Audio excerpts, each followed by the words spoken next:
तुलसीदास जी जहाँ कथा कहते थे, एक वृद्ध का रूप धारण करके हनुमान जी आ जाते थे लाठी टेकते हुए, सब चले जाते थे तो ऐसे खूब लाठी टेकते हुए चले जाते थे।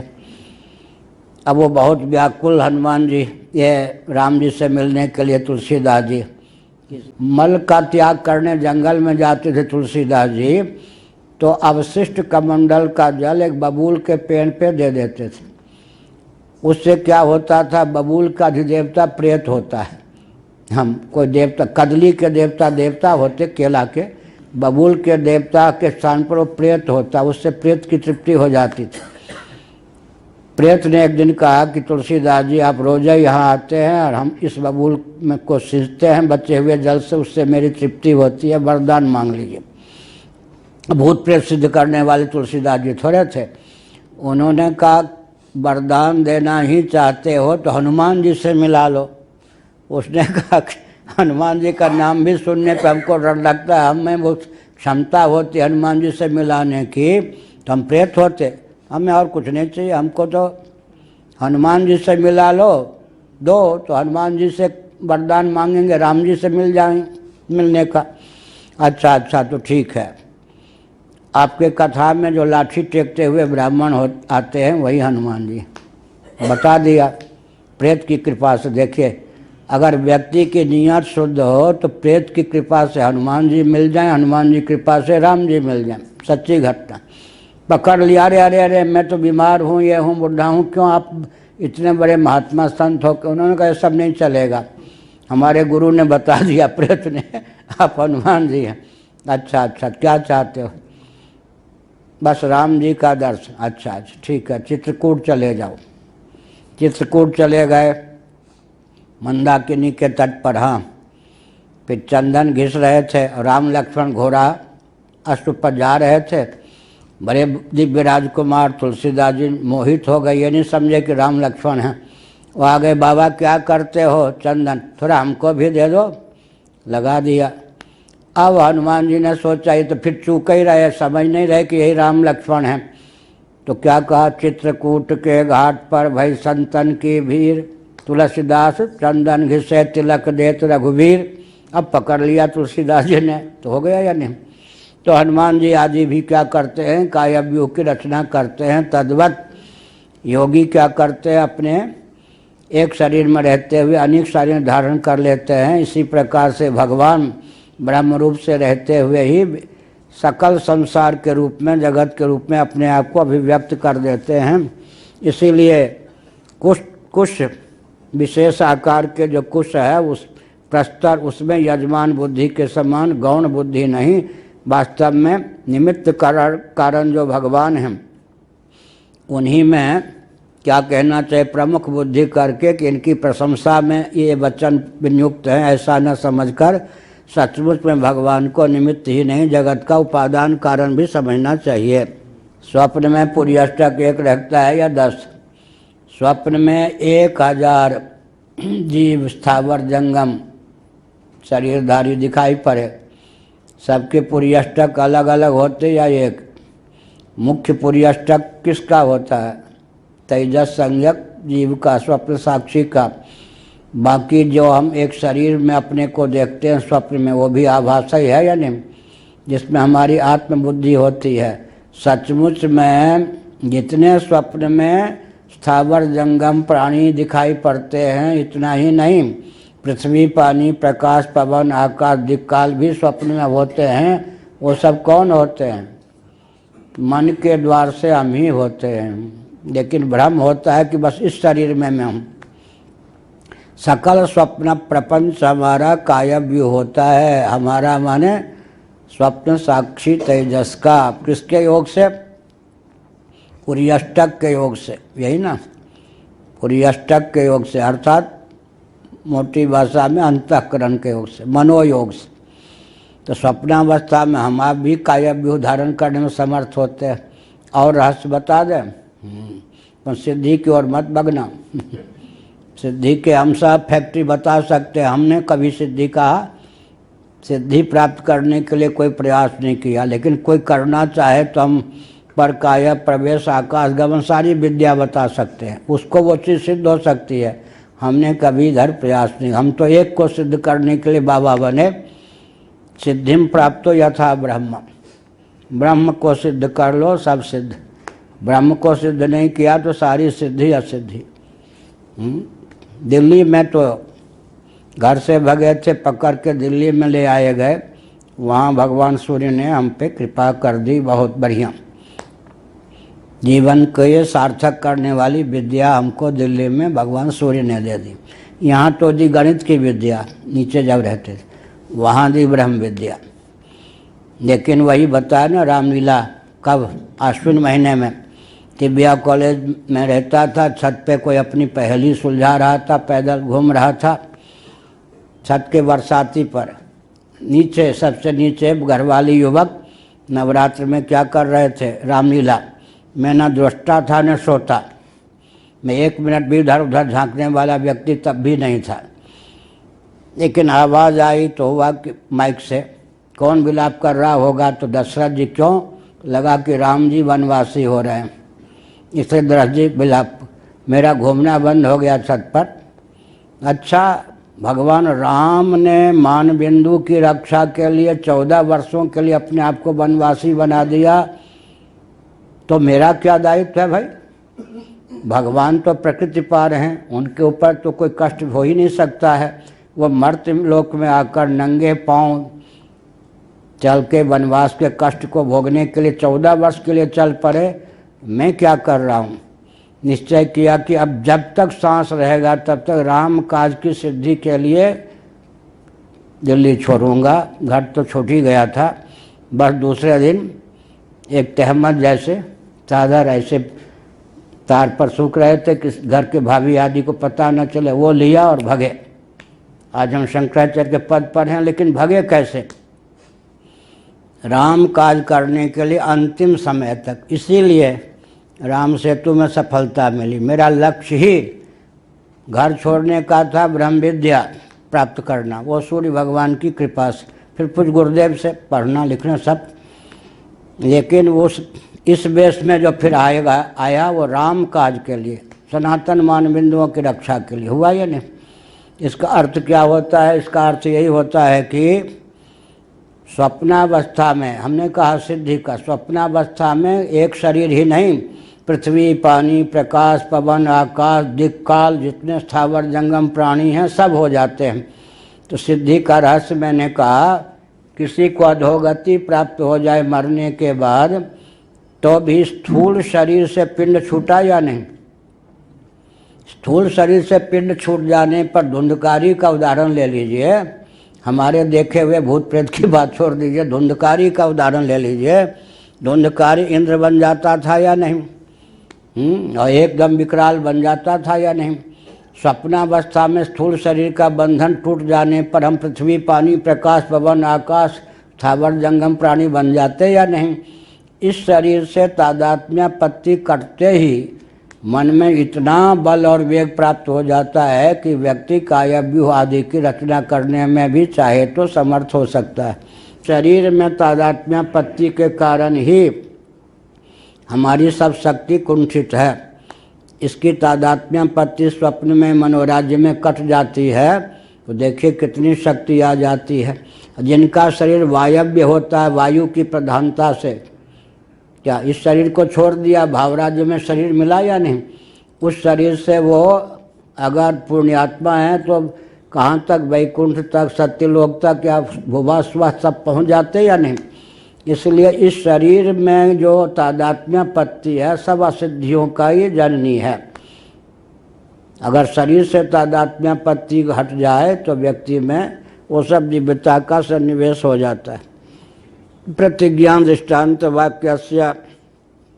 वाक्ययो है तो अद्वैत परत्वात् उपादान कारुणात्मकत्वाच्च उपादेयस्य कार्यजातस्य उपादान ज्ञानेन तज्ज्ञानोपपत्ते है।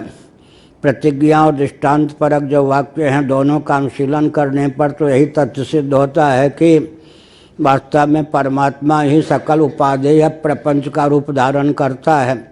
इस प्रकार से जितना भी कार्यजात माने कार्य समूह है उसका जो उपादान परमात्मा, उसके ज्ञान से सबका ज्ञान हो ही जाता है। तद ज्ञानोपपत्त्य निमित्त कारणम तो कार्यादत्यंत भिन्नम इति न तज्ज्ञाने कार्य ज्ञानम भवति। अब कहते निमित्त कारण तो क्या होता है, कार्य से अत्यंत भिन्न होता है। क्या वो घट थोड़े हो जाता, घट बनाने वाला, या सुवर्णाभूषण थोड़े हो जाता है सुवर्ण को सुवर्णाभूषण का रूप देने वाला। निमित्त कारण, यहाँ उपादान कारण अगर श्रुति को अभीष्ट न होता तो वह कार्य से उसकी तादात्म्यापत्ति का श्रुति वर्णन कैसे करती। अर्थात ब्रह्म ज्ञान से ब्रह्मातिरिक्त जो कुछ सबका ज्ञान हो जाता है, अर्थात ब्रह्म ही सर्वरूपों में अभिव्यक्त है, अर्थात ब्रह्म ही माया शक्ति के द्वार से जगदाकार उद्भासित है। इस प्रकार से संकोच के बिना विधा वृत्ति से ही जब सुगमता पूर्वक ब्रह्म जगत का निमित्त ही नहीं अपितु उपादान कारण हो सकता है, तब गौण अर्थ करने की क्या आवश्यकता है। निमित्त कारणम तो कार्यात् अत्यंत भिन्नम इति न तज्ज्ञाने कार्य ज्ञानम भवति। निमित्त कारण जो होता है वो कार्य से अत्यंत भिन्न होता है। एतावता निमित्त कारण के ज्ञान से सकल कार्य का ज्ञान संभव ही नहीं है, किसी कार्य का ज्ञान नहीं होगा। अतो ब्रह्मोपादान कारणम जगता है, इसलिए जगत क्या है, ब्रह्मोपादान है। ब्रह्म ही जगत का उपादान कारण है, ब्रह्मरूप उपादान कारण से निर्मित यह जगत है। न च ब्रह्मणोन्य निमित्त कारणम जगता इत्यपि युक्तम, न च ब्रह्मणोन्यत निमित्त कारणम जगता इत्यपि युक्तम। अब कहते हैं उलट पुलट कपिलंका जारी, कूद परा पुण्य सिंधु मझारी। ब्रह्म केवल निमित्त ही नहीं अपितु उपादान कारण है। यहाँ से आ गए निमित्त से उपादान कारण पर। अब भामतीकार ने क्या कहा, आगे सूत्रकार स्वयं कहेंगे। ब्रह्म केवल उपादान ही नहीं अपितु निमित्त भी है। निमित्त का आलम्बन लेकर उपादान तक पहुँच गए, उपादान का आलम्बन लेकर निमित्त पर पहुँच गए, तो क्या हुआ, अभिन्न निमित्तोपादान कारण है। निमित्त ही नहीं उपादान कारण भी है। अब कह दिया उपादान कारण है, निमित्त नहीं है तो मिट्टी के ज्ञान से कुल्हाड़ का ज्ञान थोड़े हो जाएगा। मिट्टी के ज्ञान से मिट्टी से लेकर घटादि तक, घट का ज्ञान तक हो सकता है, कुम्हार का ज्ञान तो बच ही जाएगा। केवल उपादान के ज्ञान से भी तो एक का ज्ञान बच जाएगा या निमित्त का। केवल उपादान कारण मान लेने पर भी काम नहीं चला। सर्वथा अद्वैत की सिद्धि कब होगी, उपादान के साथ साथ उसे निमित्त भी मानिए, निमित्त के साथ साथ उसे उपादान भी मानिए। इसलिए निमित्त के बाद उपादान तक, उपादान के बाद निमित्त तक, उलट पुलट कपिलंका जारी। द्वैत को, लंका माने द्वैत, द्वैत को जलाने की विधा क्या है, परमात्मा को निमित्त कारण मानने के बाद उपादान सिद्ध कीजिए, फिर उपादान सिद्ध करने के बाद निमित्त सिद्ध कीजिए। तब क्या हो गया, वही निमित्त वही उपादान, वही उपादान वही निमित्त, दोहरा।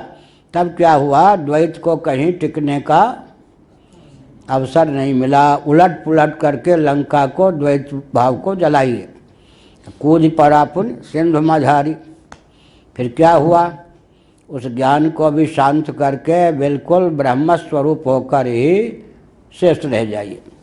दृष्टांत जो होता है सर्वथा अभिन्न में नहीं होता, सर्वथा भिन्न में नहीं होता, आंशिक। पूरा दृष्टांत देंगे तो सर्व गोचर वो दृष्टांत नहीं होगा, योगी वाला। अब योगी यहाँ भी तो होगा फिर भ्रम। योगी व्याघ्र बन गया, ठीक है, तो योगी के ज्ञान से व्याघ्र का ज्ञान होगा या नहीं, औरों को कैसे होगा।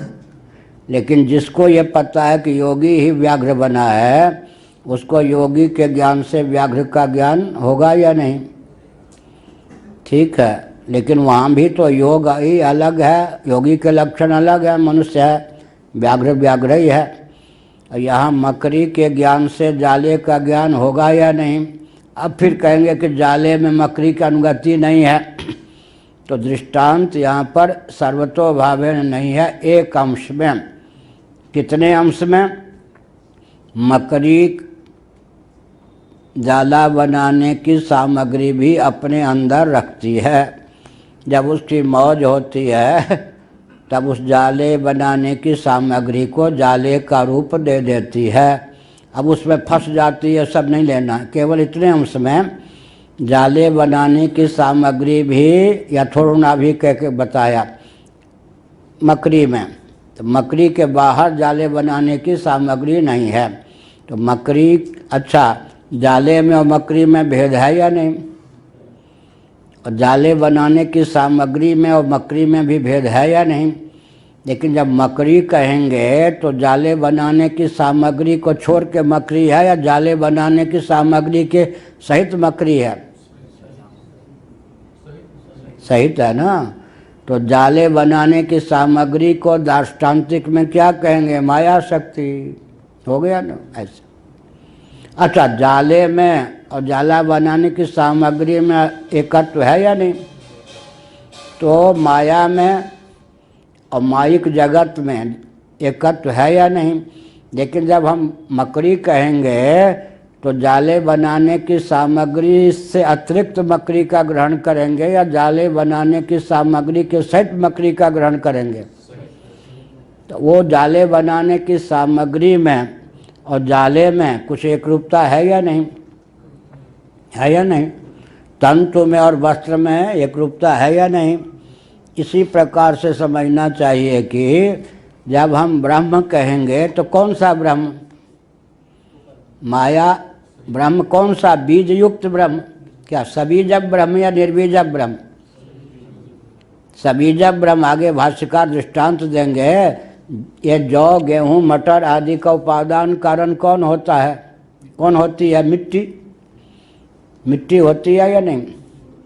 तो जौ, मटर आदि में क्या चीज़ है? संस्कार है या नहीं? संस्कार युक्त पृथ्वी का नाम क्या है? बीज। और संस्कार विहीन बीज का नाम क्या है? पृथ्वी। आगे उदाहरण शंकराचार्य देंगे। गणित में हमने दिया है ना, वो सब दिया है, इनको गणित में ऐसा उदाहरण दिया है।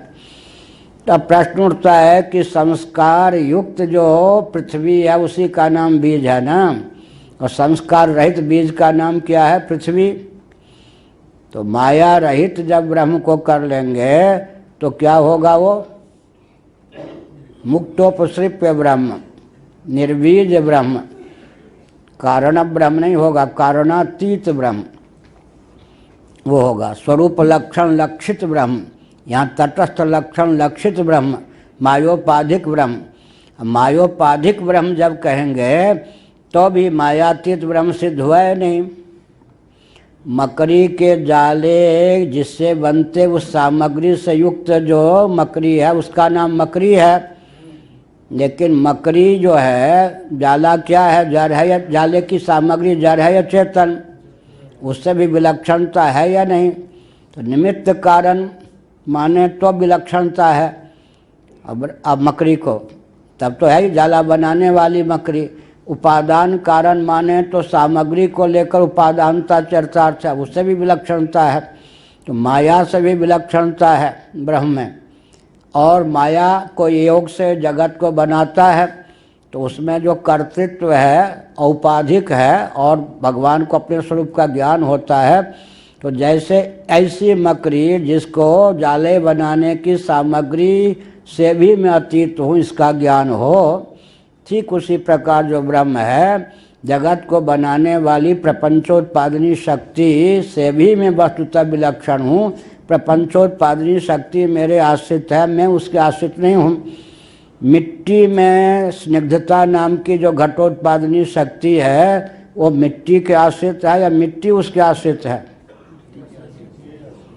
तो हमने बताया था ना, शक्ति की क्या चमत्कृति है। शक्ति अपनी विद्यमानता से शक्तिमान को सद्बुद्धि नहीं होने देती। मकड़ी के अंदर जाला बनाने की सामग्री रहने पर भी मकड़ी अद्वितीय होती है, सद्वितीय है? अद्वितीय होती है। घटोत्पादनी शक्ति से युक्त मिट्टी सद्वितीय होती है या द्वितीय? घटोत्पादनी शक्ति जब घटादि कार्यों को घट को या घटोत्पादनी क्या घटादि उत्पादनी शक्ति जब घटादि कार्यों को के रूप में परिणत हो जाती है, उस समय भी क्या उन घटादि कार्यों को लेकर मिट्टी में सद्वितीयता की प्राप्ति होती है? यही तो विलक्षणता है। शक्ति की चमत्कृति क्या है? अपनी विद्यमानता से, अपने कोटि कोटि क्रियाकलापों की विद्यमानता से भी अपने आश्रय शक्तिमान को जो सद्वितीय न होने दे, उसका नाम शक्ति है। क्या वाक्य बोला? ये सब कविता के समान, ऐसे एक दिन में नहीं हुआ है, इसलिए अपनी सेखी नहीं बगाड़ता। श्रीमद् भागवत में नवयोगीश्वर का वर्णन है। क्या लिखा है? ऋषभ देव जी के पुत्र थे नवयोगीश्वर, श्रमणा वात रसना, दिगंबर थे, त्यागी तपस्वी। श्रमणा माने बहुत श्रम करके उन्होंने अध्यात्म विद्या प्राप्त की थी। तो एक एक वाक्य जो हम लोग बोलते हैं वो ऐसे कहीं से बटोर करके नहीं मिले, बहुत परिश्रम करके फिर उसमें गुरुओं की कृपा, महापुरुषों का अनुग्रह, देवता का अनुग्रह, तब कोई भी शक्ति अपनी विद्यमानता से अपने आश्रय शक्तिमान को सद्वितीय नहीं होने देती। इतना ही नहीं बल्कि अपने कोटि कोटि क्रियाकलापों से भी अपने आश्रय शक्तिमान को सद्वितीय नहीं होने देती। यह जो शक्ति की अनिर्वचनीयता है, यही तो उसकी चमत्कृति है, जिसके योग से शक्तिमान होता हुआ भी सद्वितीय नहीं होता। राजा और युवती को कोई अपने वश में माने तो उससे बड़ा मूर्ख कोई नहीं। और तीसरी कौन चीज है? विद्या। शास्त्र सुचिंतित पुण्य पुण्य चिंतिय। नैयायिकों ने कहा एक क्षण अगर प्रमाद किया तो अतार्किक बन जाओगे। तीन चीज किसी के वश में नहीं। कौन? स्त्री, विद्या, शास्त्र विद्या, ब्रह्म विद्या तो फिर लुप्त नहीं होती। और तीसरी कौन है? राजा। राजा को अपना कोई मान ले तो गायत्री देवी ने मान लिया किसी रानी को, समझ गए ना, इंद्राद भगवती को, सब बंटा ढार हो गया। जयपुर वाली ही बात है, कहाँ गई वो सब ट्रकों वाली सामग्री, कहाँ गई, किस देश विदेश में कुछ पता नहीं। राजा अपने वश में है, मारा जाएगा। और विद्या अपने वश में है ना, कब चली जाएगी कुछ नहीं कह सकते। और अमुक स्त्री मेरे बस में है तो मारे जाओगे, जूती देगी वो फिर आगे चल के। यहाँ कोई निंदा की बात नहीं। जो स्त्री को बस में समझता, विशेषकर युवती को अपने बस में समझता है, राजा को अपने, मोदी जी तो हमारे ही हैं, कल तुम्हें फिर वो क्या बना देंगे? तोगड़िया। फिर तोगड़िया ही बना देंगे।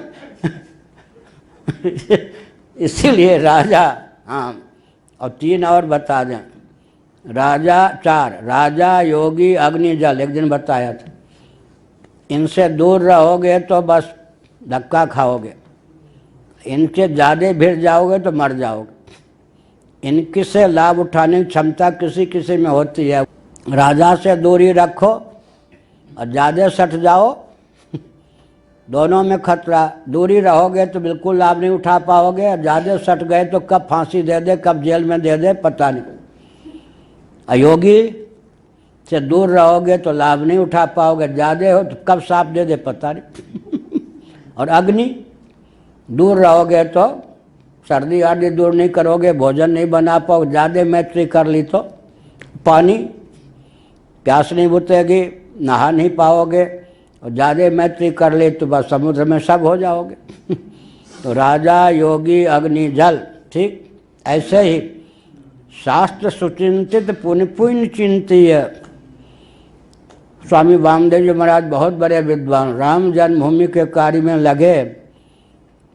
गोविंदानंद डॉक्टर जी ने हमसे कान में कहा, वो पंचकोश पे बोल रहे थे, लेकिन 2 साल से श्री राम जन्मभूमि कार्य में दिन रात लगे थे, तो टटोल कर बोलना पड़ रहा था। तो कान के पास कहा गोविंदानंद जी ने, देखिए क्या हो गया।